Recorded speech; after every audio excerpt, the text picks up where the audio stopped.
Good morning. Good morning. I'm gonna let all these other people here. Let's see here. Okay. All right. All right. Welcome in. Give everybody a second to get here. I like how many people get up and start having conversations here over on the live chat on the side of the premiere. That's pretty fun. Good morning. Good morning. Good morning. Early morning lawn crew. It is fun to see everybody pop in here. All right.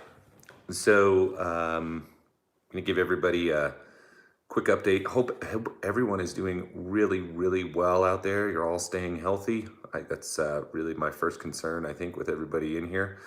So, I don't know how many of you are still stuck at home or essential or not. I think that's a good conversation to have. But we got the announcement here that my kids will be out of school for the rest of the year. So that's a thing. I don't know if anybody else is in that boat. Pretty much full-time school teacher now and business owner and whatever else I can do. Yeah, man, lawn creeps, I know. If anybody sees that comment, just pop up right now. He is out there working his butt off every day. He's been sharing some of that stuff. It's pretty rough. So anyway, this video that's coming up here, had a lot of fun making it. And I don't know if anybody saw the one I shot for the Next DIY channel with Matt. We did a lot of this down at his house just because it was a sunny day.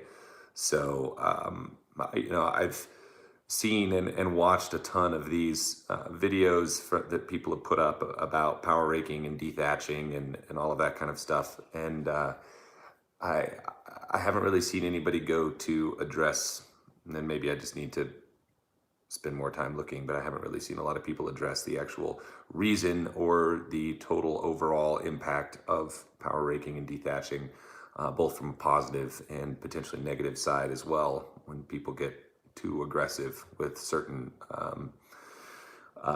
mechanical input. So there's a little bit of everything in here. And right before it came up, actually had somebody send me a question about like this applying to warm season lawns. Now, typically, if I could travel right now, this is something that I could have like a part one and a part two, and I'd be able to do some in some different areas, but that's just not the case right now. So this is really just applying to those cool season bluegrass and fescue folks out there and taking a look at things. But I can definitely address one part of this. I'll answer. I see a question came up, WFFJ, that one. I'll answer that here in 1 second. For those of you who do have zoysia lawns, I think there's something that really needs to be paid attention to, and something that we've really looked at and had a lot of success with in the last 15 years or so, on how we sort of changed what we do with zoysia as far as feeding.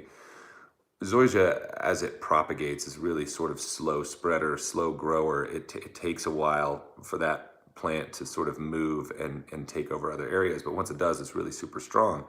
And that particular grass blade, because of that sort of genetic way that it works, takes a much longer time to break down.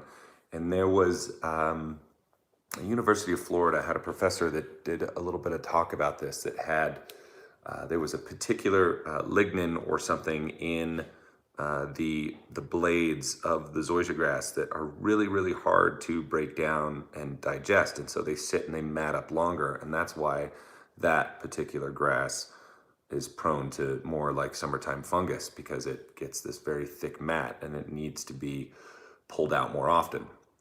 So in Florida, in some of those places where we do have a ton of like high-end zoysia lawns, the detached product is a main part of their program, but they're also running a crazy low amount of N on that grass, keeping it low, and that's really what's maintaining it as just a good healthy turf and not letting that thatch build up. So So while I didn't really get into zoysia in this video, there's just a little clip about that there. So somebody asked me, I'm not going to be able to scroll up through everything that just came through there, but somebody asked me about the equivalent 1801 rate nitrogen compared to granular. So same math applies when you're looking at a liquid and a granular. It's the exact same way to do your math. That product is 10.5 pounds a gallon or something like that. There's right around 2 pounds of in the bottle in a gallon jug. So depending on how you put that out and split it across, that one usually runs out at between 1/4 and 1/3 pound of in. So, you know, depending on the rate that you actually put it out, between 15 ounces and 21 ounces or something like that. So that's something that you can play with. But you guys could ring in on this here real quick. I think that there's kind of a lot of people who get this already, but I still get a significant amount of questions about people not understanding how to break down the percentage of actives in a liquid versus a granular. Is that something that I need to get a video back up about? That would be really interesting if that's something that needs to come back up again, or if I could touch on it right now. Let's see if I just missed anything back here real quick. Looks like everybody's sort of okay, reading back. Okay, Josh Smith, upstate New York. I see a lot of lawns that are still yellowish and it doesn't turn green till late May. Any idea what type this is? That you actually might have some zoysia lawns up there. There's actually a few in Salt Lake that do that as well. That just a couple zoysia lawns, and they wait. They look just like a mat of dry grass until May or June. That happens. Centipede also a slow grower. You know it. Absolutely. South Jersey lawn guy. Okay, yeah, but I can do this again here real quick. I mention a lot of these like liquid calculations in my videos anyway, just sort of, you know, chatting about them sort of offhand. And I think that it's really, oh yeah, there's a few good ones coming out. How to calculate the percentage of slow release. There's all kinds of fun things coming through here on that. Okay. Yeah, so let's do this real quick. I'm just gonna make this really super simple. So if we've got a gallon of something over here that weighs 5 pounds, and we've got a bag of something over here that weighs 5 pounds, and both of those have 20% nitrogen, that's gonna represent the thumbs, okay? Those both have the exact same thing in them, in their contents, and if their rate is the same, then you're going to put out that same amount. So this 5 pounds, if we've got 20%, there's 1 pound of in both of those, okay? So there it is, thumb in. Okay, so you've got those two. So if your liquid vessel weighs the same as a dry vessel, those two things are going to be the exact same amount of in right there. So you always calculate the same way. You take the weight of whatever it is times point whatever the nitrogen is. Okay, so if it's 0.20 or whatever, 0.18, you do it like that and you just multiply it. So that's really all there is to it. There's no difference that way. Now, somebody asked about, like, sort of, in a sense, the sort of spreadability. Why is it a lower input than granular? So there's another piece of that that's kind of fun to do as well.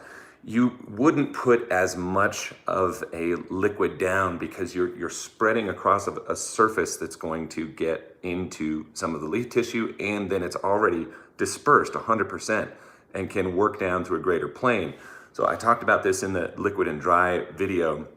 If you drop a single prill here, when it sort of melts out, it's got to go through the soil and sort of spread as it works down through with water. When you hit it with liquid, it hits like this and everything moves in a singular fashion. So you get more of a direct content, and that's what makes that tend to be less of a rate each time.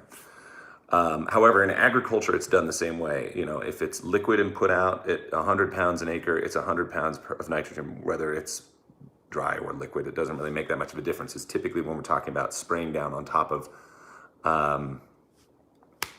growing plants, a growing medium, that makes the big difference.